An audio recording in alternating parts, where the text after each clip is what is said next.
Here we are walking through the Gospels as Jesus is leading us. And we've been sort of beside ourselves, haven't we? Have we not been beside ourselves? Well, I don't know what you mean, but we don't know what to do with ourselves because Jesus is in the tomb. Oh, okay. So, boy, it's pretty devastating. It's extremely devastating.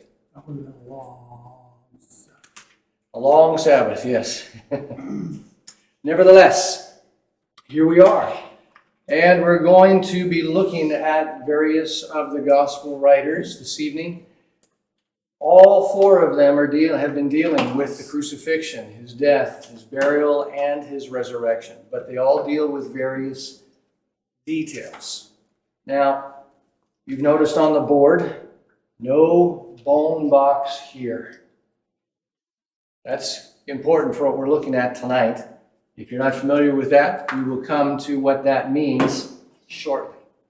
In the meantime, let's go to John chapter 19.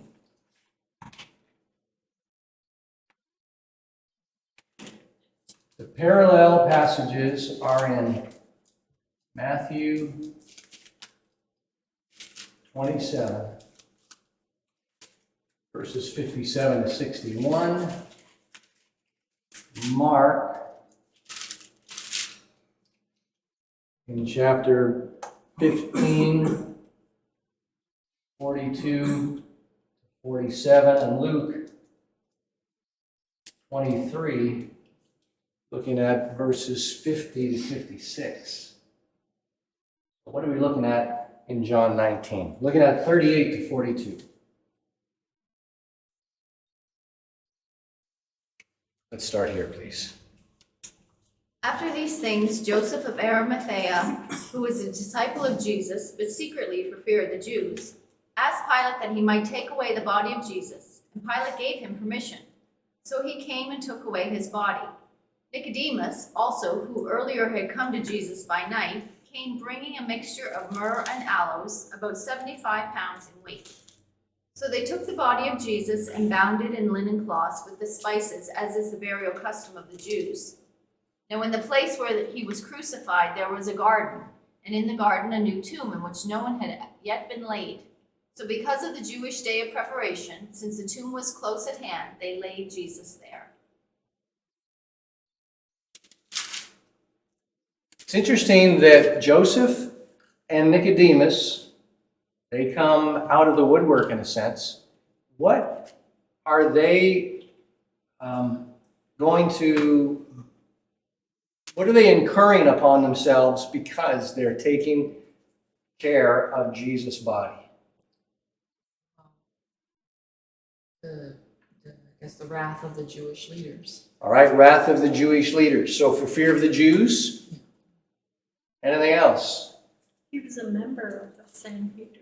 Yes. So, So he would be taking some flack probably from them. yes, the fear of the Jews. That's yeah. okay. So that's Yeah, the same thing. so it's the same thing, but just so that we're making the connection, because we're not always because Sanhedrin isn't something current to us. It's not something. Well, it should be because we're walking with Jesus through the Gospels, but nevertheless, those things aren't familiar to us, right? In our day today. So, fear of the Jews, fear of the council that he's serving on. Are they not kind of putting the boots on and doing the work that needs to be done after he's died? Because had they not done so, Jesus' body would have just been commonly discarded with everybody else that they were crucifying one after another. That was part of it, yep. So they're doing that. No doubt John, because he was there, he would have come and laid claim to the body, but would have no means to take care of the body. No, I suppose. Joseph had a tomb there to bury him. I mean, wealthy. They could have made a makeshift grave. That wouldn't have been the first time. But that wasn't God's plan. Because Joseph, he is a wealthy man. How do we know that? because the tomb that he's putting him in is his own, and it's hewn out of stone. Basically, it's cut into the rock. You need coin in order to do that sort of thing. Only the wealthy had rock-hewn tombs. So others, they would have caves, or they would just bury in the ground, or they would heap over with a pile of stones or things of that nature. Joseph is a wealthy man. So that is fulfilling what aspect of Scripture? Isaiah 53, where it says, I was buried with the Rich man. rich. So Made grave with- you're right there. So can you read that verse is? They made his grave. What verse is that, sorry? 9. 9. They made his grave with the wicked and with the rich man in his death. So he wasn't buried with the rich man, but he was connected to the rich man in his death. Jesus, Lord at thy birth. Jesus, Lord at thy death. He's sovereign over every single detail. Now, coming back to Joseph and Nicodemus for a minute, what are they disqualifying themselves? I just add another detail to you. What are they disqualifying? What are they incurring because they're taking charge or care of the body? They can't participate in Passover because they're touching a dead body. So they are becoming ceremonially unclean according to the religious leaders and the law. But are they ceremonially unclean? No. No, because Jesus' body is not unclean. All right? The only dead person whose body was not unclean. So they did not. And plus it came back. True enough. But had you touched Lazarus' body, They would they would have been coming clean, right? So any body, they would have, a dead body, they would have been unclean, either whether human or animal, it wouldn't have made a difference. Would they have known that at the time? No. They wouldn't have been doing this, say, it doesn't really matter because he's Jesus, right? Mm-hmm. How do we know that they are saying that? How do we know that they don't have that mindset of, well, it's okay because he's going to rise from the dead? But the very thing, what they're doing, how are they treating the body? Embalming him. Embalming. Now, keep in mind, when we say embalming, it's not the modern mindset of embalming, because today embalming means take everything. all fluids Too out. much information after supper. Too much. All right. Well, all right. How about, suffice it to say, familiar with the process of embalming? It's internal. For Jews, it was external. That's why we read here that they brought Nicodemus, he came with him in verse 39, and he brought how much in myrrh and spices? 75. About 75 pounds. Pretty good lunch. So that was for the purpose. That was their embalming. Now, that's a lot of weight for spices. And what they would do, they would have different linen that they would be using here. So they would have wrapped the body in a linen cloth and then strips of cloth basically binding the body. And between each wrapping, they would be placing mounds of these spices. That wasn't always the case because you didn't always have the means to be able to purchase that amount. It would sort of come to Lazarus, remember, in John chapter 11, when on the fourth day Jesus says, move the stone away. And his sister said, but Lord, by this time he... You got the KJV, right? He stinketh. There's a stench now. Jesus, his body did not see decay. So without decay, without corruption, there's no stench. But they didn't know that. So they are preparing his body for a lengthy entombment. They're not expecting on the third day that all their work is going to be in vain. But what is it indicating by all that they are doing with this? Their wealth. And furthermore, the women have gone to see where they have laid him, and they have every intention, and they will do so, to bring more spices to complete that process, to express their care and concern and worship of their now dead Savior. So they're going to add to, they've already purchased by the time the first day of the week rolls around, the spices, they've done so when? When did they buy their spices? Shops closed on Friday night after the Sabbath was over. So in the evening on the seventh day, after sundown, shops would open for a period of time. And then they would go and purchase their spices that they were coming for early the next morning while it was still dark. All right? So I can't help but wonder if any of that was brought from when he was a baby. of the, Of the spices and whatnot, because one of the gifts to Mary and Joseph, was it not? oh, okay. I just Myrrh, wonder- frankincense and myrrh. Yeah. Gold, frankincense, and myrrh. The likelihood of that still being around and Mary carrying that in her purse or her pocket would probably be pretty slim. Most likely what they did with those gifts would have been they financed their trip to Egypt with those gifts. Because they were poor, Mary and Joseph. How do we know that? 2 turtle doves when and for what purpose? For her purification. Close. Oh, yeah. For her purification, that for the poor, if you can't afford a lamb or a goat, then you were permitted to bring turtle doves. And they regarded somebody else's cart. Probably, yes. Okay, how was that? The donkey. The donkey. All right. So we know that they didn't have the means to be able to go to Egypt, but who's looking after them? Who's footing the bill? Got it. God is. Right? So he's taking care of all of the details. So they're not expecting a resurrection, and they would have considered themselves to have been, or others especially would have considered them to be now unclean and unable to participate in the Passover meal. But who wants to celebrate when your Savior is dead? What's worth celebrating? Until at least 3 days from now, which will then be a surprise for them, right? Because nobody's expecting it. Nobody's expecting the resurrection. Even though Jesus said over and over and over again, I'm going to be crucified, I'll be buried, and on the third day I will rise again. The scripture says they did not understand these things, so God kept them from understanding. Exactly. Just like there's things that we read over and over again, and all of a sudden we have this revelation of Mm-hmm. what it is. So. Exactly. So I don't want to deal too much on that aspect. Just want to realize what is being involved here, that Jesus is showing himself to be Lord over every aspect here. No dead person is capable of doing that. Only the Lord of heaven and earth.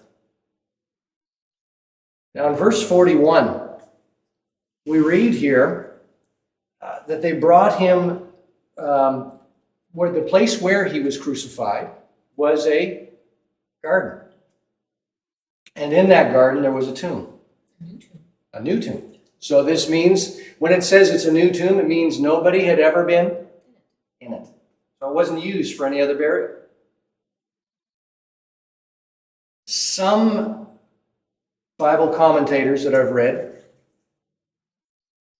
speculate that Joseph, because family tombs were intended to be family tombs, and if somebody was buried in that tomb that was not a family member, then it would have defiled the tomb and wouldn't have been able to be used for other purposes after that point. So some speculate that after Jesus had used the tomb for those 3 days, then it wouldn't have been used for Joseph any longer. So we don't know whether or not that's the case, but if it was, you can imagine the sacrifice and the gift that was for him. Showed his love for Jesus. Right. So where he was crucified was a garden. You had a Well, I'm just thinking, because we've been in Israel and we've been in the Garden Tomb, it would stand to reason that maybe they never did, because the other side of the Garden Tomb, like there's 2 places where bodies can be laid, and the other side was never finished. wasn't fully hewn out, so you knew it was new because it wasn't completely finished. So that's a thought. Potential. All right, so it's a garden. When you think of a garden, what comes to mind? Flowers, Trees. trees, Grapes. grapes. Been there. So this was an agricultural garden. When it says garden, the terminology that's used is referring to it as an agricultural garden. It wasn't a beautification garden. It wasn't something you go through and look at the hibiscus and the rhododendrons and chrysanthemums. This thing. It's a well of just flower names. I don't have a clue what they look like. I hope that those are flowers. They sound What did like it say? Roses and tulips. oh yeah, roses and tulips. That would have been so That would be easy, easy. right? Anybody could Just have like done that. Anyway, let's have a look at our screen and get an idea of what this may have looked like. So a portion of it here is, Yeah, throw our pansies on there, exactly. there's your pansies, petunias. All right, so this just gives an idea of the greenery and the garden setting. So that's the tomb, all right, the garden tomb. And let's come to the next slide. This is, to the right of the screen is where you would be looking at that tomb where we just had a front-on view. So having a front-on view to the tomb, if you went like this, you're now looking at the camera, all right, as that camera picture's being taken. Does that make sense? Now, at that location where the shot is being taken from, there is this. So next slide, a cistern. So where there is a garden, you need water. Now this is one of the largest cisterns in the northern portion of the city of Jerusalem, even to today. Let's have a look at the next screen. Just one click. So here is, if you climb down that, all right, you looked at, it's grated now so that people don't fall, obviously, I was all gonna right? ask if you went in it. So that's so that is graded so you don't fall, because if you fell, how deep is that? How deep would you guess it to be? Lassie couldn't help. Lassie couldn't help you. Okay, let's come to the next screen.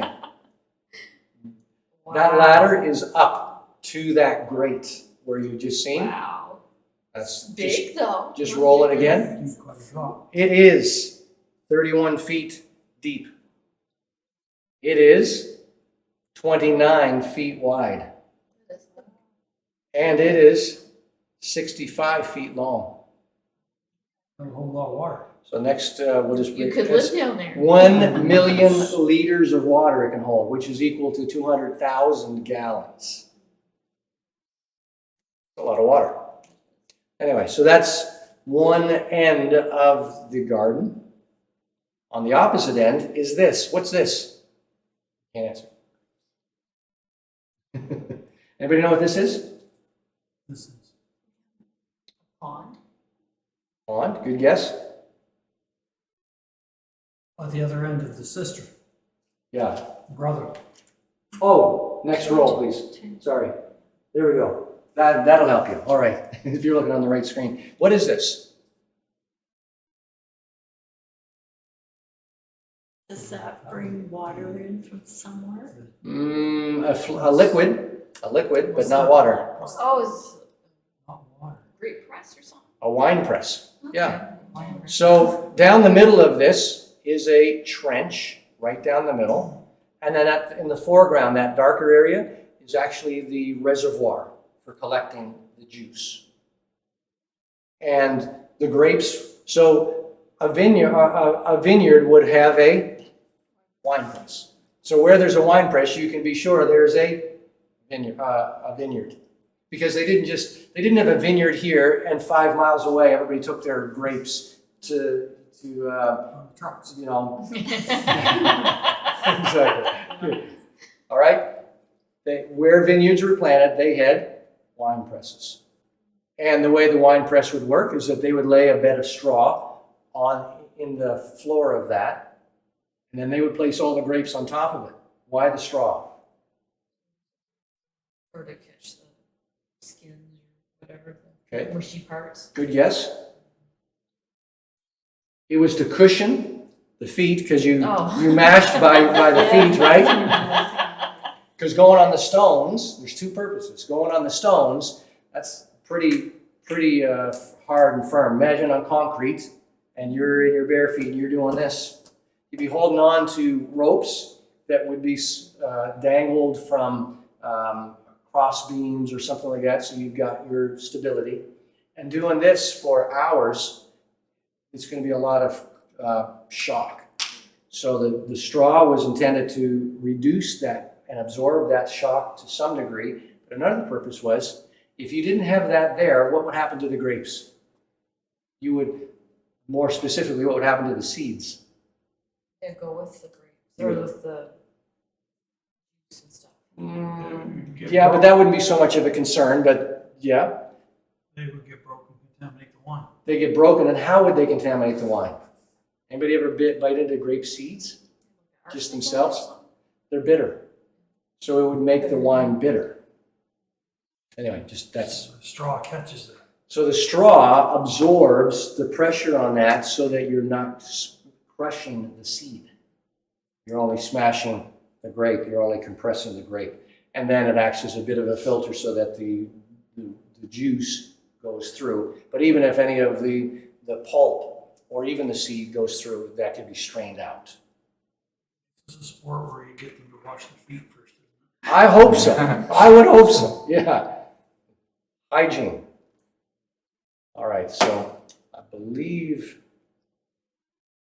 So how long would that be? How long is that? Yeah. It would be 12 feet long, maybe 15. Yeah. So what's the dark thing on this end? The front end, that's This is closest to me. right here, that's the reservoir. So along here, Okay. there's a bit of a trench that goes along. You can see that trench right Okay. there. So that's the channel that the grape juice is going into, and it slopes slightly so that it's all going into that reservoir. How's that tie in with the cistern? Oh, that just indicates this is another aspect in this garden. Oh. Shows that it's an agricultural garden I thought and it not had just... to do with the cistern. No, so cistern is for the water, Right. water source, but it wouldn't just be for this garden because, I mean, that's a massive amount of water. Oh, yeah. However, the likelihood of collecting that much rainwater in Jerusalem in the rainy season, depends how abundant the rain is. So they're obviously anticipating. You don't build a cistern that big unless there's a possibility of filling it significantly, right? If you're only going to have a bathtub full, you're not going to build a cistern that large. Okay, can you consider for a moment, Jesus is buried in this garden where there's a vineyard. And think about the bookends of Jesus' ministry. Here is one end of his ministry, his death. And we see what? He's being buried in the place where there are grapes, and the production of grapes is wine, grape juice, wine. What happened at the very beginning of Jesus' ministry? Watering. Turned water into wine. Where? Wedding. Wedding in Cana of Galilee. Yes, you're right. It is Galilee. Keep that in mind, all right? We're going to come back to that. So it's just sort of store that away and file it under easy retrieval. Okay? Let's go to Matthew chapter 27.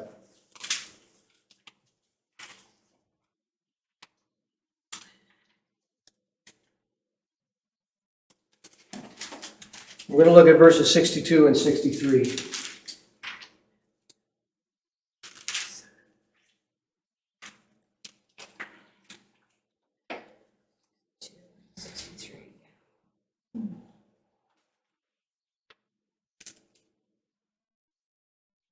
The next day, one after the preparation day, the chief priests and the Pharisees went to Pilate. Sir, they said, we remember that while he was still alive, that the deceiver said, and after 3 days I will rise again.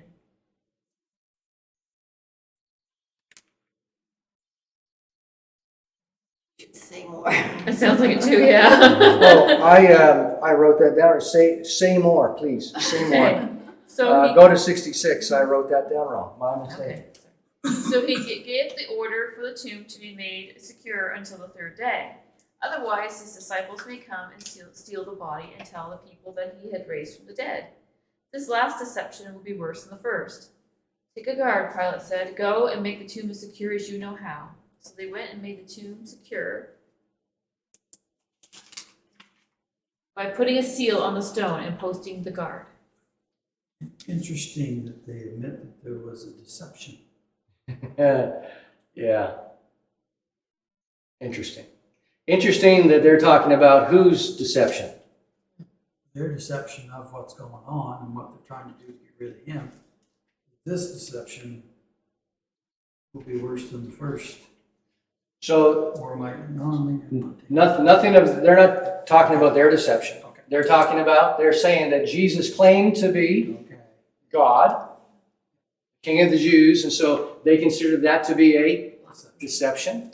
And so they're saying that if the disciples steal the body, then that deception would be even worse than the first deception. So that's the reference to deception. But the interesting thing about recognizing their accusation or presenting a deception. He's going to rise in 3 days when the gonna- disciples didn't even think. Yeah. Right? So, They believed in the disciples. well, they're not expecting him to rise. They're saying the disciples may come I and know, but steal they his at body. least remembered that he had remember said that he had said that, But yes. the disciples weren't sitting up Disciples Sunday are like morning. this. They Even were sitting there when waiting. when the ladies came and told them, they still didn't believe. They were perplexed, didn't understand. Wait a minute, what are you talking about? And didn't believe them. But it's interesting that they are presenting a deception, presenting this that he was a deceiver, when the very thing that they are about to do is deceive. Because in doing so, when Jesus does rise from the dead and the soldiers come to them, they said, we will cover for you, and we'll say that while you were asleep, the disciples came and stole the body. So they perpetrated the deception. Or they're trying to say that would happen if they could. Exactly. So, paradoxical, isn't it? Mm-hmm. With that being the case, they sealed the tomb. All right, let's get a picture of this tomb. They put Jesus in the tomb. So here is the tomb of Joseph and Nicodemus. They would have been here. When you come into the tomb itself, there's the first chamber right here to the left part of the screen. And that raised area is in stone, and that's where the body would have been placed to prepare it. So that's where they would have been wrapping it with the spices and so on. Then they would have so that's called the antechamber, meaning the chamber outside of the main room area. Then coming into, this is a typical type tomb, all right? Then coming into the main room of the tomb, then they would place the body on one of those 3 areas of that slab, as this one is laid out. And then they would leave the body there for a period of 1 year. At the end of a year, then they would come, and the body would have decomposed. Then they would have taken the bones. Let's come to the next slide. They would have taken the bones and placed the bones in an ossuary, which is called a bone box or an ossuary. Well, in Jesus' case, there's not going to be a bone box. Because it's a new tomb, no bone boxes here. No need of them. The bone box will come later. But they're not even have time to even think about a bone box, because 3 days later, it's empty. The tomb is empty. He has vacated the place. And as far as the seal is concerned, well, let's look at a couple more pictures here first. So this is, when we had seen the garden tomb, the door, this is the tomb now. As you're standing in that antechamber, looking into the chamber room or the tomb area itself, and this would have been where the body was laid, Jesus was laid. And then the next, you can see it wider picture of that. So that's on the left-hand side, and on the right, it's not completed, a completed area. All right, so this section right here, where are we at here? Yes, you know. Right here. Okay. So it's not completed. You notice on the back wall, this is something that Joseph didn't put there. This was during the time of the Crusaders, that painting. It's been repainted or fixed up so that it can be easily seen today because of the fading of centuries. And here's what that looks like up close. It's a Byzantine cross. That's what that cross is. So from the Byzantine period. The two letters on the left-hand side are the abbreviations for Jesus, which is the Greek name for Jesus. On the right side is Christos, which is the Greek name for Christ, Jesus Christ. And then this is the alpha, the letter alpha, the first letter of the Greek alphabet on the left. Bottom left. On the bottom left. And then on the bottom right is Omega. Jesus Christos Alpha Omega. So being in that chamber where we were just looking back into the place where the photograph was taken from, you can see that antechamber, the room for preparing the body. And that fence or gate area would not have been there. That's for the purpose of keeping tourists from going all over the place throughout that tomb area. I mean, it's not very big, it's only like the size of these couple tables. Exactly. Yeah. There was something that I wanted to show. Oh, here we are. Okay, so we're looking at the white screen, sealing of the tomb. So they made a seal. And here's what they would have done. The stone is that in the center, the dark area. Then they would have made a clay impression, putting in this section right here, these two circular areas at the top of the cross, the X'd part. That would have been clay and then a rope embedded in that clay and then crisscrossed over the front of that tomb, stone, and then stones placed then as bases or anchors for that rope. And then where the ropes crossed, they would have put a seal. Now that didn't mean it was secure, that you couldn't tamper with it. It meant that it would have been obvious had somebody tampered with it. That's the purpose of a seal, right? It doesn't prevent somebody from getting into whatever it is you have sealed. It indicates whether or not it has been tampered with. And then the same thing at the top of the stone. You see that square place the arrow that is showing there. That's the seal on the stone against the face of that tomb itself. So it indicates any movement on the stone or any movement on the rope to try to release the stone would have indicated a tampering. And any tampering with a Roman seal meant, this, which indicates death, but it wouldn't have been this, it would have been this, right? So that is a rendering of what the seals would have looked like if there's been any kind of trying to conceive what does that look like.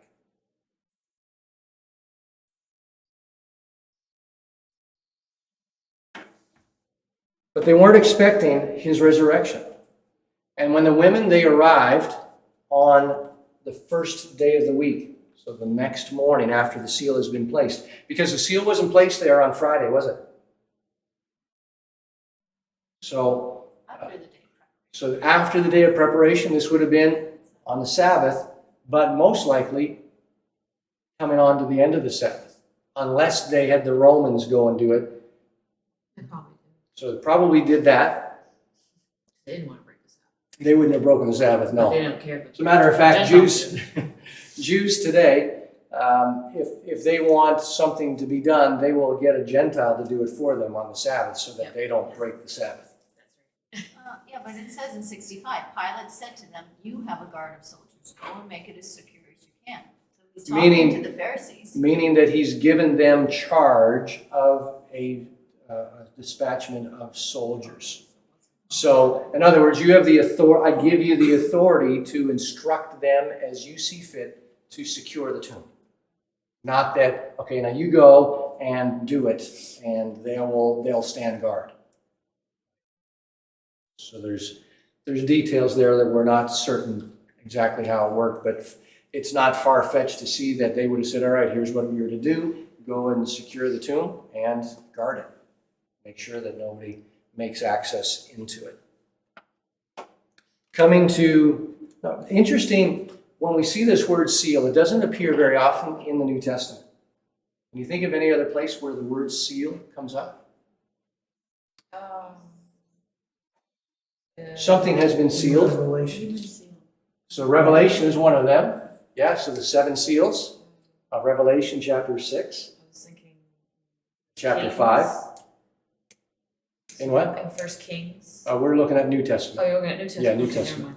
never We'll save you some brain power. Sealed by the Holy Spirit. Sealed by the Holy Spirit Okay. as a guarantee. Ephesians chapter 1, and we're looking at verse 13. You see it again in Ephesians chapter 4 and verse 30, and similar reference. We'll just look at this one. That in connection with what they did to the tomb to seal it, to secure it, they discovered that they couldn't secure it against the powers of the Almighty. Because God had dispatched an angel to break the seal and roll away the stone. So they couldn't prevent that. But with, pardon me? Yeah, without much effort. But here's what God has done. Who are we at for reading? We at Todd? Yeah, please.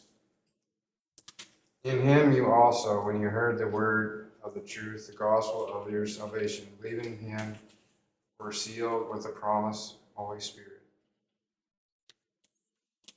So the deposit of this salvation that is given to us, the Holy Spirit is our deposit, the seal that guarantees the inheritance. And there's no power of hell. There's no nothing. There's no one. Can anything separate us from the love of God that we have in Christ Jesus? Nothing. And that's Romans chapter 8. Ephesians here we're seeing chapter 1. That he's saying the Holy Spirit is the seal, guaranteeing our inheritance. So who can break the seal? Only Jesus can break seals, but this is a seal that he doesn't break. This is a seal that is in place until we receive, in other words, guards, keep secure until we receive our inheritance in full. Now we've already been given an inheritance. We are heirs of God and co-heirs with Jesus Christ, but we won't come into the full experience of that inheritance until we're in his presence.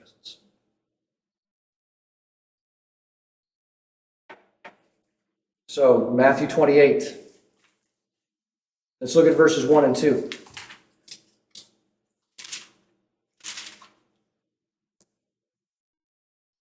Carolyn, please. After the Sabbath at dawn on the first day of the week, Mary Magdalene and the other Mary went to look at the tomb. There was a violent earthquake, for an angel of the Lord came down from heaven, and going to the tomb, rolled back the stone and sat on it. How many verses? That was to verse 2. So we see that the angel comes and he breaks the seal. An earthquake, angel breaks the seal, he rolls the stone away. Why did he roll the stone away? Because it was heavy. You wanted a place to sit? Well, he could have sat where it was if he wanted to. Break the seals.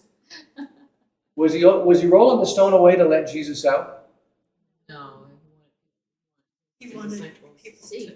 to Wanted see his it. disciples to be able to see without hindrance. So remove the stone to give clear demonstration that the tomb is empty. God likes to do little things. Yeah, a little dramatically. Yeah. And when the women come, they're not expecting the resurrection. We've mentioned that already, and I've mentioned it a couple of times, so that we keep in mind they're not expecting the resurrection. How do we know? 2 reasons. One, they're bringing spices to continue this process of embalming, to anoint or prepare his body. And the other reason is their conversation along the way is, who will roll the stone away? So they're not expecting a resurrection. They're expecting, oh, we didn't think this all the way through. We know that we want to anoint his body, but oh boy, we didn't bring any men with us. How are we going to get the stone rolled away? That's those nice guards. That's the nice guards. Yeah. It's quite likely they don't even know there's guards there, That's true too. unless they've gone back, but they've had no reason to go back yet because they've only had enough. They've had, when Jesus died and when he was buried, they went to the tomb and saw where he was buried. But did they have to go very far? No. Because Jesus, where he was crucified, there was a garden, and in the garden there was a tomb, a new tomb. So they didn't have to trek, down the road. All they had to do was walk maybe half a kilometer. So 500, I was going to say 500 yards. Be a little more, wouldn't even be that, would it?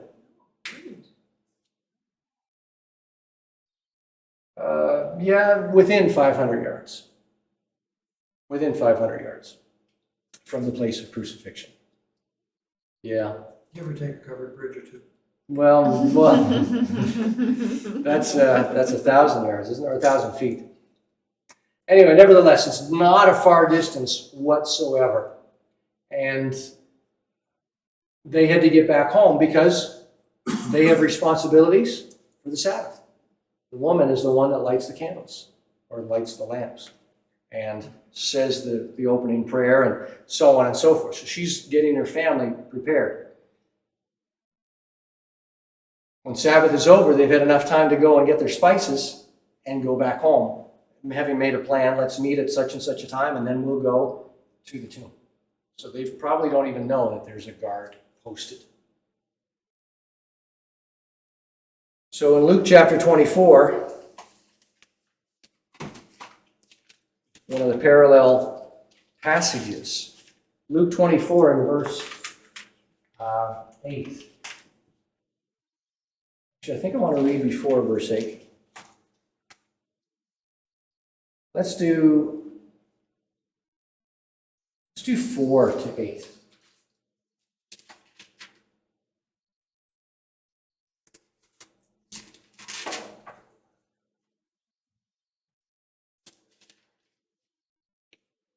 Luke 24, 4 to 8.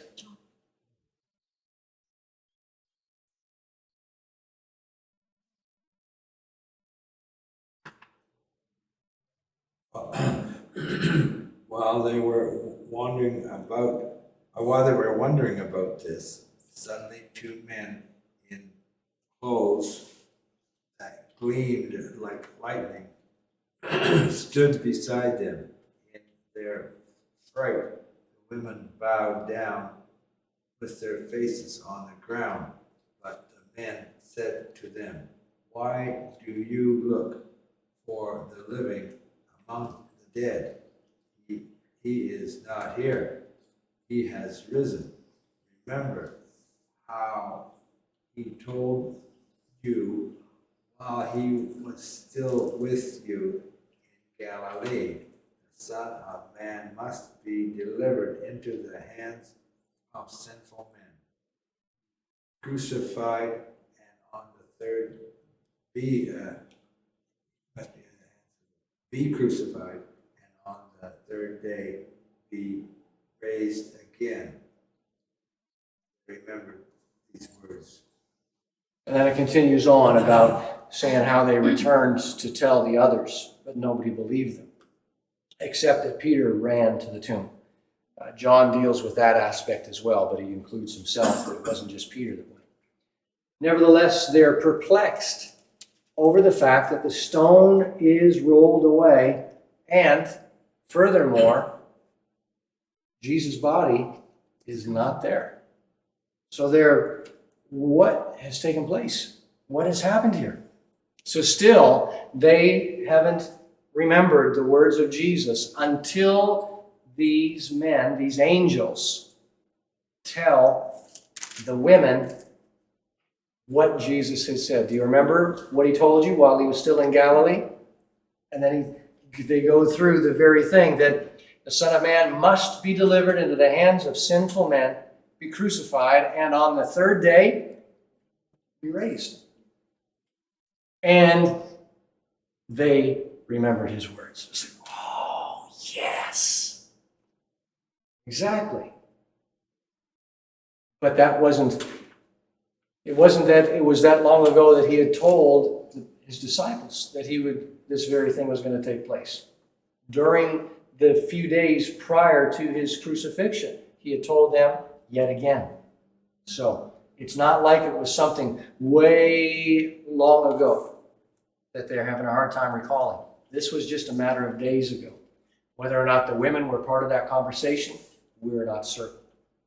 So we'll give them the benefit of the doubt, which is always a good thing to do with women, generally. All right? Benefit of the doubt. Amen. Start something we can't finish. That's right.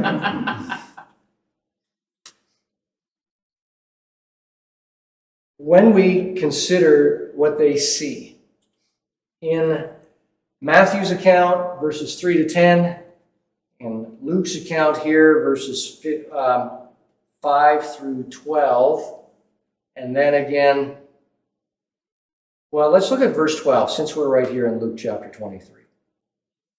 When they came back, they told them, they thought that this message was just a tale, and so they didn't believe them. But Peter ran, and I already mentioned that aspect of it, to the tomb. He stooped and looked in and saw the linen cloths by themselves, and he went home, marveling at what had happened.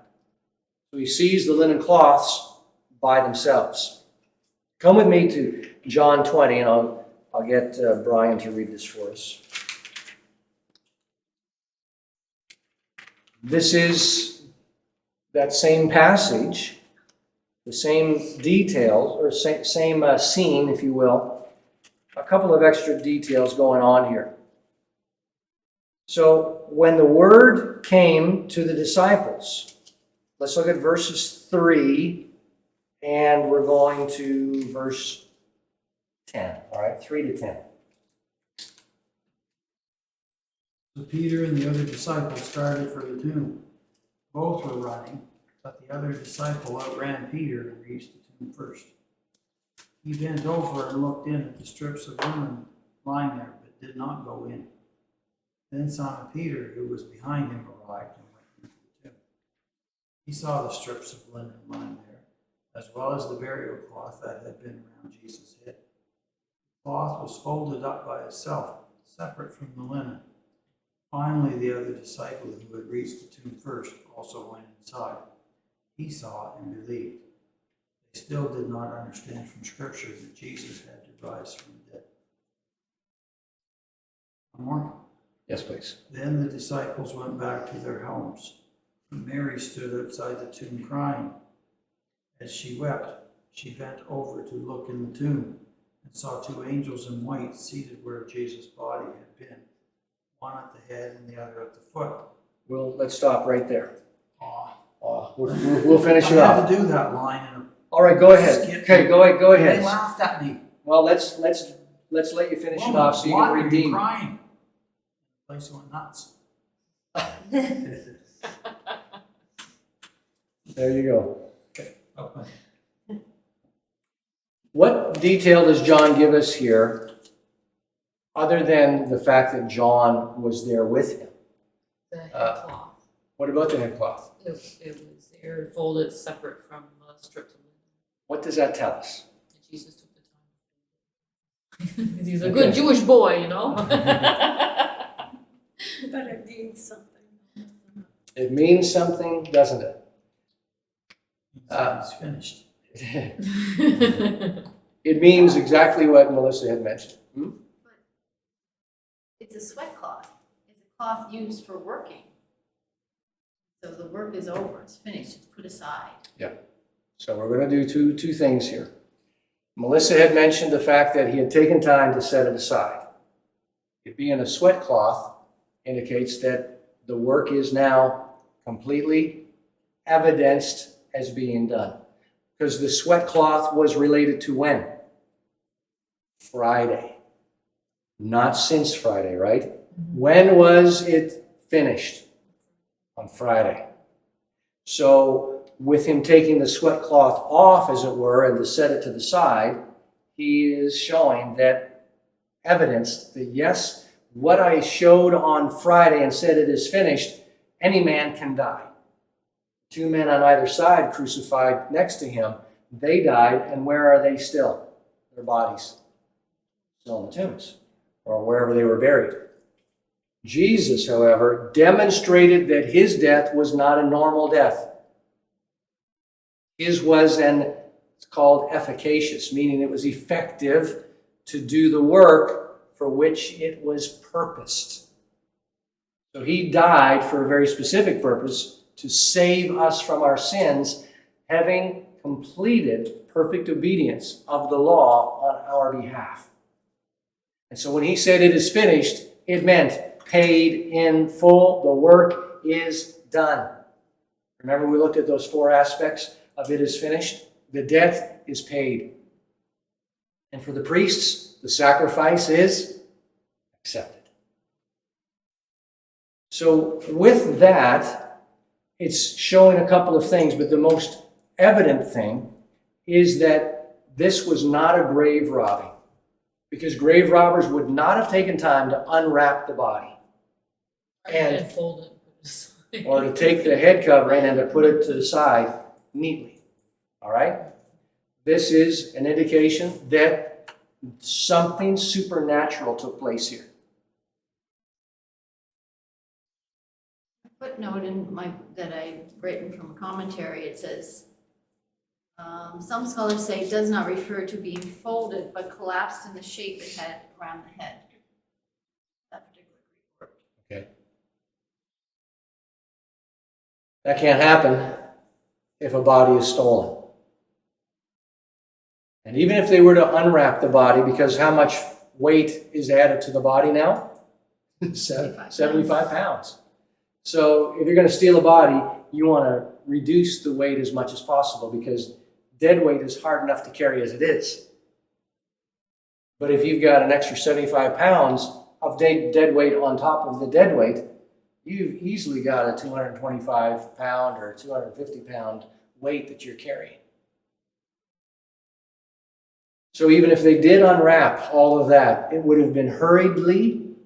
They had to overpower the Roman soldiers first, then break the seal under pain of death, and then unwrap the body and steal the body. It's no purpose. So it wasn't a grave robbery. But that's one of the purposes that we could show that it's not a grave robbery. There's so many things in this story that debunks any claim that this is a made-up story. Because who did Jesus appear to first, if you keep reading? If Brian had kept on reading before he was so rudely interrupted by somebody.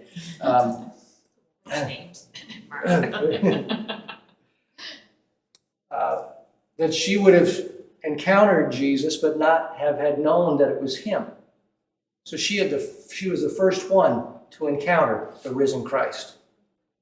And Jesus says, now go and tell my brothers that I'm ascending to my Father, your Father, to my God and your God. That's verse 17. No Jewish writer would have written this if they were making up a story about this God-man whom they invented a resurrection for. They would not have given this role to a woman. Why not? They wouldn't trust a word of a woman. No woman was permitted to be a witness in court. So if she wouldn't have been given credibility in a court, why would the Jews have given her credibility to try to give credibility of a movement that they were trying to kickstart? It's not the way you do things. They would have tried to make it as believable as possible, and that's why God is doing this in part. The other part is that God does things contrary to human thinking, and that He comes to the weak and the despised, the overlooked, the outcasts, the forgotten, the forlorn, and He comes to strengthen them, and He gives them purpose and identity and strength, and hope and life and light and so on. And who was the second person or group of people that He appeared to? What is it? Peter, the disciples, That's why I said disciples. the group of women that came besides Mary. That was the second Okay. appearance that He had. And He said to them, go and tell my disciples that I'm alive. Now you've got a group of women who are the first witnesses of the resurrection. First evangelists. So we see that this is not there's so many more things that we can get into, but that's not our purpose here tonight. Just pointing out those couple of things. Seeing how the grave clothes were left behind. We can see that this was a supernatural rising as opposed to a resurrection. It's a resurrection as opposed to a resuscitation in a sense. With Lazarus, he was raised from the dead, but it wasn't in a resurrection. Because resurrection speaks of ongoing life for the body, where the body will never die again. Lazarus, he died again. But he will be resurrected.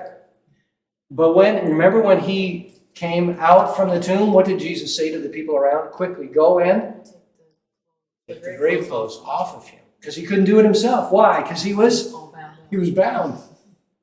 Jesus wouldn't have been able to do the same thing that either, except that he's God. So he doesn't need to unwrap or to spin around to try to get that thing off. What happens later that day? He appears to Peter. He appears to the two disciples on the road to Emmaus. And then he appears to the disciples back in Jerusalem, 7 miles away.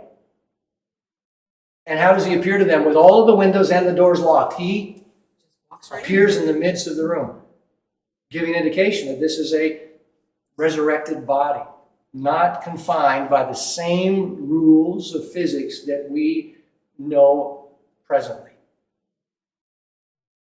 Gave them fish to eat and Take it said, to like, unreal. Yeah, so he showed them, here, you have something to eat. He gave them some broiled fish. Not my first choice, but that's what they had on hand. He said, touch me, see. So he is risen from the dead. And when it says that Peter stooped down to look, and it says John stooped down to look, and when it says that Mary, she stood outside the tomb, verse 11, and as she wept, she stooped to look. You only see that word a couple of times in Scripture, in the New Testament. You'll see it here. You see it back in Luke chapter 24, where, again, in verse 12, Peter ran to the tomb. He stooped and looked in. It's the same account. The other place it appears is in 1 Peter chapter 1 and verse 12, where it says that we have a more sure word of testimony, and the prophet spoke of all of these things regarding our salvation through Jesus Christ. It says, and even angels long to look into these things, which is the same word as stoop, to give a devoted attention to the matter. The other place that it appears is in James, the book of James, chapter 1 and verse 25. It says where you to look intently into the law. What is it? The perfect law that gives freedom. So to look intently, that's that idea of stooping or bending. I find it really interesting, having read this multiple times in my life. And you see that John gets to the tomb first, but doesn't go in. And then Peter, who represents the church, because upon this rock I will build my church, and he comes and he goes straight in, and then John goes in. It's kind of a picture of the timeline, like the resurrection was first to the Jews, but they didn't go into it. They didn't make their way in, basically. And then the church comes into the fullness of understanding the resurrection, and then there's time coming where the Jews will again come into that. Mm-hmm. So what day is this that Jesus rose from the dead? So, what is it? Beginning of the week, yeah. So we would call it Sunday. The Jews would have called it day one, the first day of the week. They didn't have names of the week. It was the first day of the week, the third day of the week, the fourth, the sixth, the seventh, the second, whatever. Seventh would have been the Sabbath. So they called it Sabbath was the seventh, or they would call it the seventh day. But every other day was called the first. It was by its number, except for those who had been influenced by secularism when they were in Babylon. So there may have been some degree of that, but even today, Orthodox Jews would refer to the days of the week as the numbering of that day. It's interesting, on Sunday, I think there was a comment made regarding what's the first day of the week? Is it Sunday or is it Monday? Is that right? Did I hear that correctly? So what is the first day of the week? Sunday is. But much of North American calendars have the first day of the week is Monday. It's not so. Monday is the second day of the week. So Jesus was crucified on Friday. There's debate. Some say, well, for all these things to work, it would have had to have been Wednesday that he was crucified. Others, they reckon it by Thursday, but it couldn't have been Friday. All of those things are just a bunch of muddying the waters regarding that, because they said that it had to be a full 24-hour period for 1 day, and then 2 day, and then 3 day. But Jesus said after 3 days. So if you're going to do that, then it would have to be he rose on the fourth day. But he didn't. He said, I will rise again on the third day. So in Luke chapter 24, when Jesus appears just a little later on that afternoon, on Resurrection Day, the first day of the week, he appears to the two on the road to Emmaus. And in Luke chapter 24 and verse 21, Luke 24, 21, the disciples there speak to Jesus about all that's gone on in Jerusalem, saying, are you a stranger here that you don't know what's taking place? And it says that Jesus was crucified, a man who was a prophet, mighty indeed in word before God and all the people. Our chief priests and rulers delivered him up to be condemned to death and crucified him. But we had hoped that he was the one to redeem Israel. Yes, and besides all this, it is now the third day, indicating that he was crucified on the sixth day of the week, which we would call Friday. It's the third day. Now, for Jewish reckoning, you say, well, pardon me? Friday was the first day, Saturday is the second day, Sunday is the third day. This is now the third day. Jesus rose on the third day. We always figured after the third day. It's the first day of the week, and then you said, what's the third day of the week? I said the third day of the week? No, sixth day of the week. This is now, yeah, okay. Because So on it is verse now, 24, it's now on it the is first the, day of the week, okay. and now it's the third day. meaning the Since third all these day things since happened. all these things happened. Sorry for that confusion of.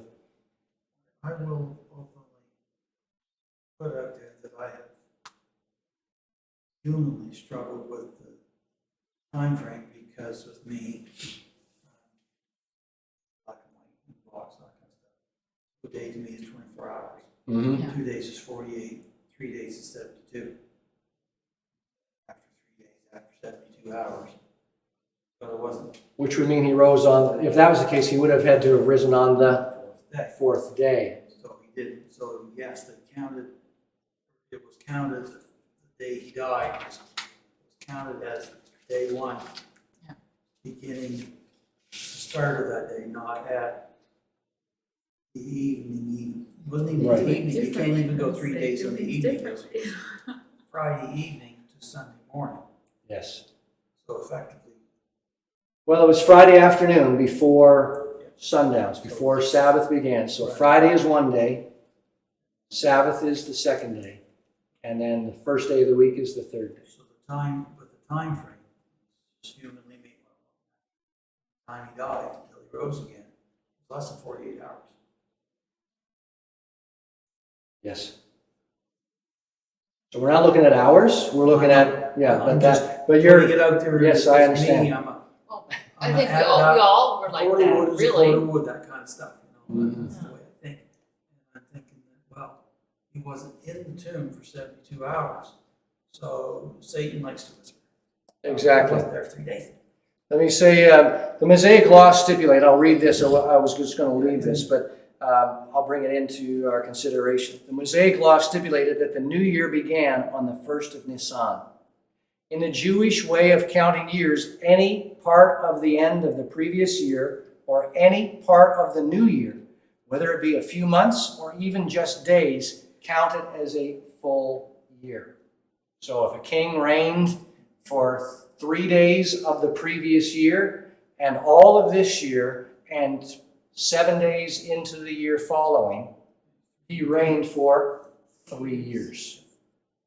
It's a different way of doing All right. time. We do it as well, Yeah. depending upon the circumstance. So just so we understand, it's not speaking about a full 24-hour period of time for days. It's any part thereof of the days that are being considered is reckoned as a full day.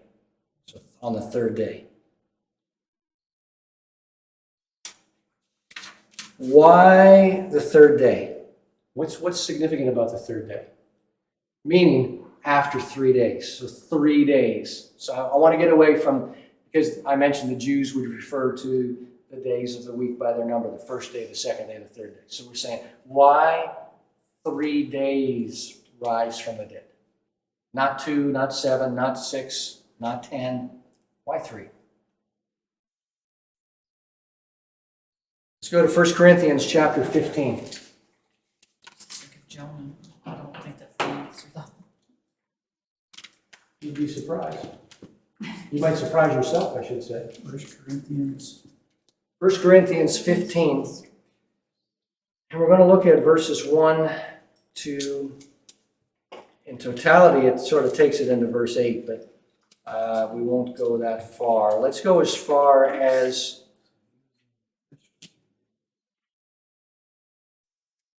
let's take it to the end of verse 4, 1 to 4. I know it's going to end mid-phrase, but as it continues on, it'll start speaking about whom he appeared to. So we're back to them. Now I would remind you, brothers, of the gospel I preached to you when you received, which you received, in which you stand, and by which you are being saved, if you hold fast to the word I preached to you, unless you believe in vain. For I delivered to you as of first importance what I also received, that Christ died for our sins in accordance with the Scriptures, that he was buried, that he was raised on the third day in accordance with the Scriptures. Something just came to mind, and I want to take a quick look at it.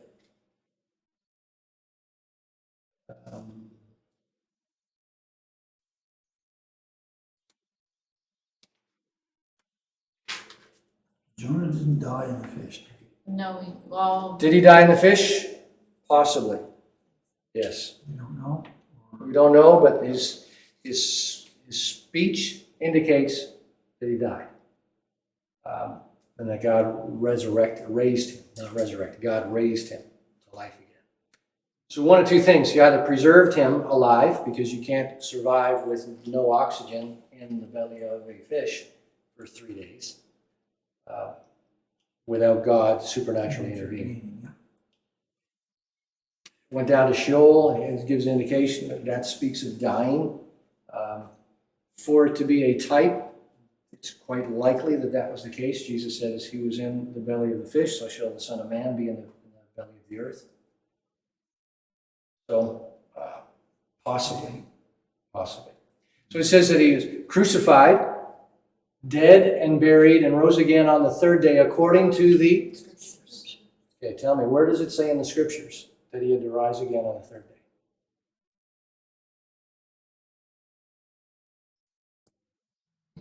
Matthew 12:40. Psalms. Okay, Matthew 12:40. True, yes it does. So now we need to deal with how Paul would be dealing with it. Matthew didn't exist. The book of Matthew didn't exist as scripture when Paul wrote that. So when he says according to the scriptures, he's referring to Old Testament. the Old Testament. Psalms or Isaiah. Psalms or Isaiah. Good guess, good guess. The only thing I can think of is Jonah. The only thing you can think of is Jonah, okay? But there's nothing. Three is through the Old Testament. It's all over the place and often speaks of life. Number 3 is all over the place. First place the number 3 occurs is And the third day in Genesis.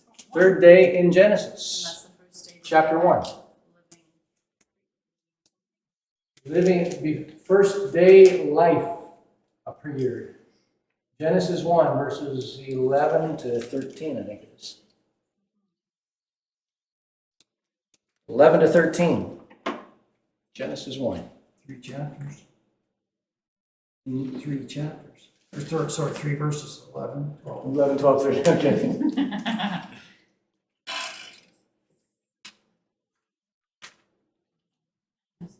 I'm trying to remember. That's the first book of the Bible. Yes, I'm finally there. I It's know, just- I know. God said, The let first book is the preface.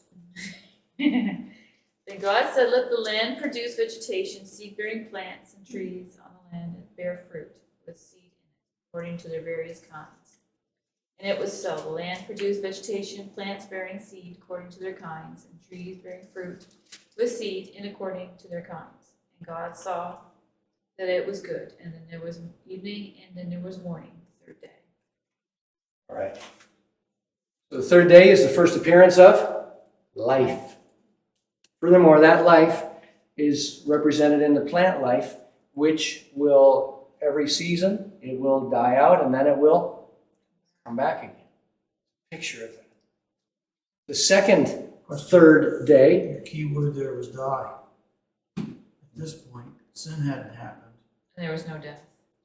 Just wondering, just throwing it out there. Just throwing it out there. All right. Adam and Eve, before they sinned, what did they eat? Fruit, plants, right? Mm-hmm. What happens to plants when you eat them? When you harvest them? Well, when you harvest a plant and you eat it, is it alive any longer? No, it's dead. So sin, plants that are alive don't have the same life as animals, nefesh, the life that's in them. The life is in the blood, not in the chloroform. Okay? So there's a different quality of life between animals and plants. And I'm not lumping mankind in with the animal kingdom because man is not an animal. God created the plants, He created the animals, and He created man. Different categories altogether. We share some things in common as far as genetics and DNA are concerned with animals. But that does not mean that we are ourselves part of the animal kingdom. Cain's sacrifice was accepted because it was the blood and chloroform. Yeah, because the Lord had established this is what. It's not that the fruit and the produce couldn't be offered. It wasn't. It couldn't be offered on its own. It needed to be with a blood sacrifice. And Blood Cain offering. knew that. Yes. Cain did know that. All right. So in this, we see that on the third day, life comes into being interestingly enough, remember I said, what did I say to put it for quick and easy retrieval? Everybody's racking their brains right now. You filed it too far back. Yeah, sure. Quick and easy retrieval. Look at You've everybody. got notes. No, I'm not looking at my notes for this. Quick and easy retrieval. Don't perform well under pressure. There was a wine press in the garden, Okay. and he was connected to bookendings of Jesus' ministry. His death, and the beginning of his ministry was life, which was represented in the wedding of Cana. If you go to Jerusalem, you would, and on the third day of the week, you would discover that there are a lot of these taking place between couples. Weddings on the third day of the week. The third day of the week, it's a double blessing, and the Lord saw that it was good twice. Saw that it was good. And so, because of that, Jews, many of them will get married on, it's not only on Tuesday, but many of them will get married on Tuesday. Now, that's what the Old Testament says about connection of weddings. I mean, it doesn't say weddings specifically, but that's where the Jews will connect it. So if a Jew were to say to you, where in your Bible, and that's what they would call the New Testament, does it speak about what day do Christians get married on? What does the New Testament say about what day of the week to get married on? John 2 says about the wedding in Cana was on the third day. So the wedding in Cana, the very beginning of that chapter, John chapter 2, verse 1, on the third day they were in Cana of Galilee for a wedding. And it's interesting, what did Jesus do? So should we be looking for the rapture every Tuesday? Every third day of the week, we'll call it that. But yeah, Tuesday. But no, I'm not saying it's going to be, rapture's going to be on Tuesday. The internet's going to light up, and there's going to be all these hits on our channel for this specific thing. No, don't say, I did not say Tuesdays. False for the preacher. rapture. All right? On the third day of the week, on the third day, which can indicate the third day of the week, they were in Cana of Galilee. Jesus performed this miracle of turning the water into wine. And we read in verse 11 of that passage that the disciples believed that he was the Son of God, and through this, he was glorified. What glorified by turning water to wine? How is that the case? It was really good wine. What did that miracle represent? The very bookends. Remember I talked about bookends? Mm-hmm.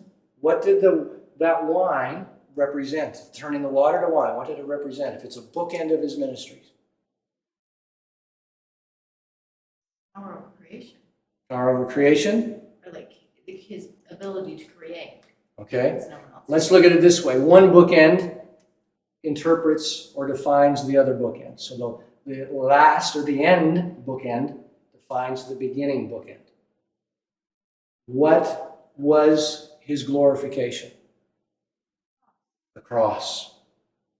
John 12 says some Greeks came wanting to see Jesus. They came to Philip and Andrew. They said, we'd like to see Jesus. They came and told Jesus, and Jesus starts to tell them about unless a kernel of wheat falls into the ground, it remains alone. But if it's buried, if it falls, if it dies, then it will produce up into a great harvest.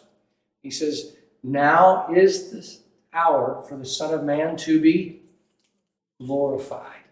And by this he was speaking of his death and his resurrection. All right? In John chapter 2, at the wedding in Cana, through this miracle, he was glorified and his disciples believed in him. How did the turning of water into wine connect to his death and resurrection, that in that he was glorified?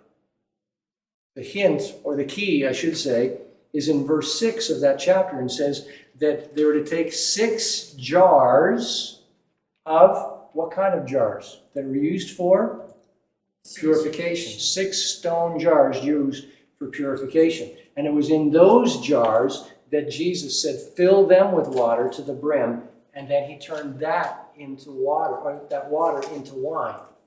That word for purification appears only one other time in the New Testament, and John uses it again in his first letter, in 1 John chapter 1 and verse 7, where it says, anybody know? Cleanses us from all righteousness. Yeah, so back that up a little bit. If we walk in the light as he is in the light, we have fellowship with one another, and the blood of Jesus purifies us from all unrighteousness. It's his blood, it's his death, because the blood is connected to his crucifixion. His blood purifies or cleanses us from unrighteousness, which is connected to the cross, which goes back to the first miracle that he performed. You would expect it. We talked about this at the beginning of our journey, but some of us weren't on the journey at the very beginning because he called some disciples after others. Right? Do you remember that? Mm-hmm. So, but we did speak about it at the time, that you would think that for the first miracle that Jesus would make would have been a grand entrance. He would have raised somebody from the dead at that point, thereby indicating his glory. But it was by turning water to wine, which you and I would think, cool miracle, but it seems pretty mundane for his first presentation, first miracle. So he was glorified in that, showing that water to wine was a picture of the glorification, his death and his resurrection, by which he would purify. Because it was using those stone pots of purification, which was only useful in purifying what? The body. The body, the outward, the external. The blood of Jesus Christ purifies the inside, the internal. And it can only be achieved through the cross. Can we finish this off? We've excuse me while I look right in your eyes here, folks. Can we try to wrap this up in 5 minutes? Because we're trying to bring this, boy, that's a big task. 3 days. All right, so we looked at one aspect, Genesis chapter 1, the 3rd day of the week, the first time life is brought, springs up. So that's the introduction to life. Then we see a picture of life in Genesis chapter 22. And I'll get you can turn there, and I'm not going to be putting it on the board for the sake of time. But Genesis chapter 22, the Lord God spoke to Abraham, told him to take his son, his only son Isaac, whom he loves. Take him to the place in Moriah that I will show you.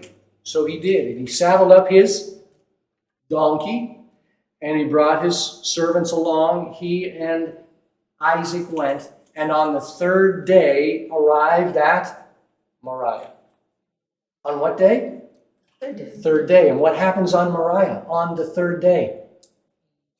Or not crucify him, but sacrifice his son, and the Lord So in saw. essence, he sacrificed his son. Yeah. Even though he didn't lay the knife to its full extent, he was fully committed to the task. It wasn't, okay, I'm ready to do it.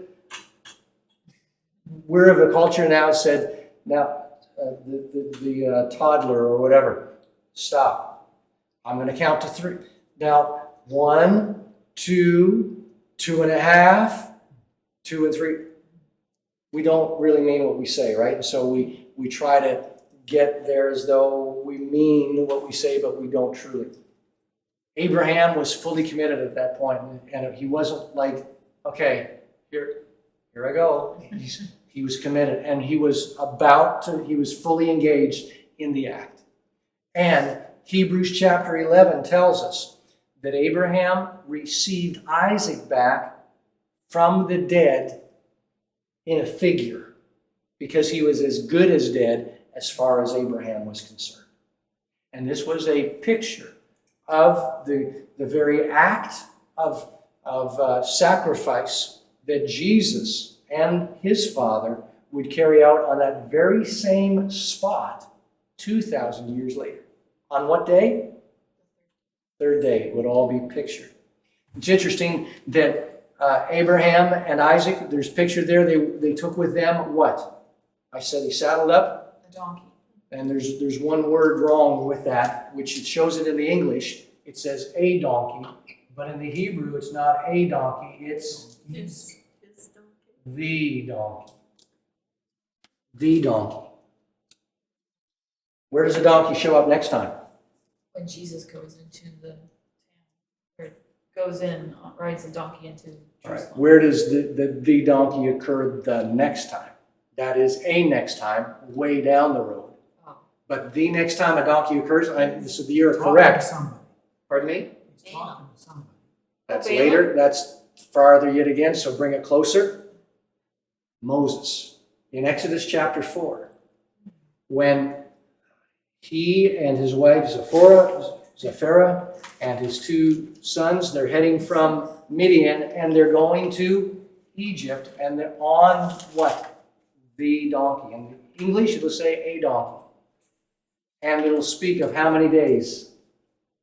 In Exodus chapter 4 and verse 20. Don't tell me it's 3 days. 3 days. On the donkey. No, mine says a donkey, I'm just It correct. says a donkey, but it would be the donkey. And he took a staff in his hand. Does it say 3 days? What's so significant about the donkey? Can't be the same donkey that, Abraham took. And why not? That's one ancient donkey. 3 days occurs just a bit further than that, connected with the idea of the donkey in chapter 5 and verse 3. When they come to before Pharaoh, and verse 3, let us go how many days into the wilderness to worship the Lord our God? 3-day journey. 3 days. And so connecting that in Jewish thought, a donkey is connected with a spiritual journey. That's the way a Hebrew mind would think. Okay. So the donkey, not being a donkey, but the donkey. Even ancient rabbis would speak of the donkey is connected with Abraham on a spiritual journey. Where is he going? To Moriah, a spiritual journey. Moses, the donkey, shows up again. Not a donkey, but the donkey. And he's on a what? He's in an encounter with God, and now he's on a spiritual journey going to Egypt for what purpose? To deliver the people. And when he gets to Egypt, let us go 3 days into the wilderness. Why 3 days? It's speaking of this fulfillment or culmination of this journey, if you will, and it will occur 3 times. Let us go 3 days into the wilderness to worship. You see it in chapter 5 and verse 3. To begin with, chapter 3 and verse 18, the Lord says, tell them you're going 3 days into the wilderness to worship. Chapter 5 and verse 3, and then chapter 8 and verse 27. And then interestingly, in, just one second.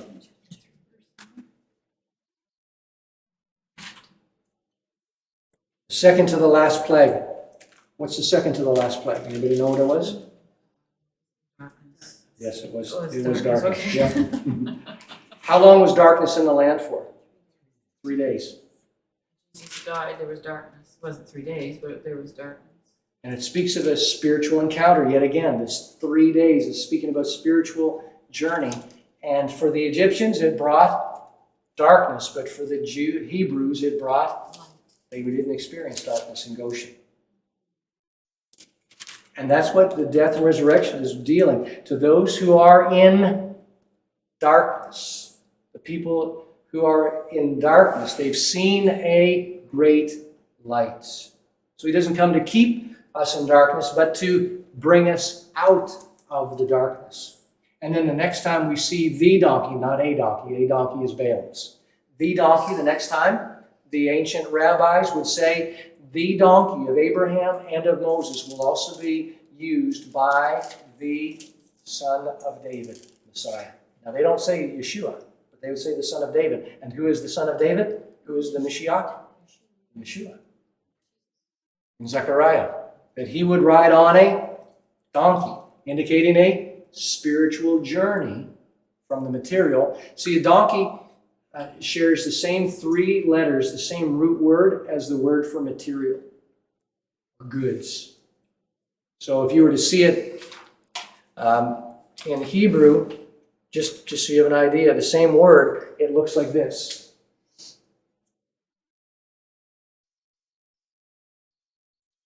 For both donkey and material or goods. The vowel points are different. That makes it sound different. So donkey is hamor and goods is homer. The vowels sound a little bit different, but it looks the same for both. And so this picture of the donkey is taken from the material to the spiritual journey for the Hebrew mindset.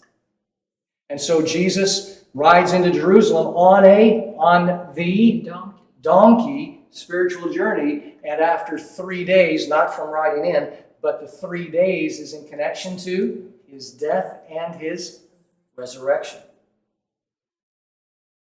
So the scripture over and over again is giving this picture, even with Jonah. We've spoken about him, and Jesus speaks directly about Jonah.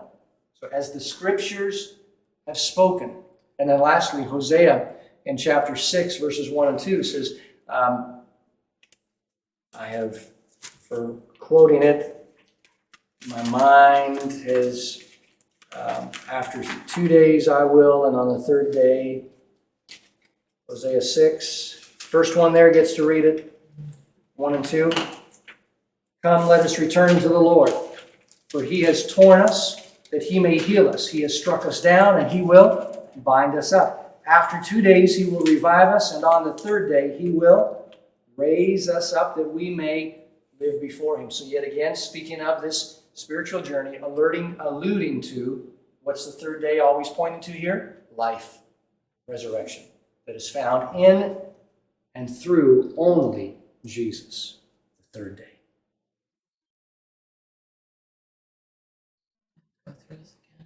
So, Subtitles on and with that, Jesus rose again on the 3rd day, and he is risen indeed. So let's bring that up on the screen as we conclude our time tonight. A little more lengthy than normal, but the resurrection deserves it, merits it for sure. So, on the door to the tomb, in the garden, where we had seen that picture. This is not the door that Jesus walked out of, all right? This is a door that's been put in place, and on that door it says, he is not here. He is risen. the angel did that act. the angel put that up. Exactly. Amen. Just to remind you, all you people. He is risen indeed. Amen.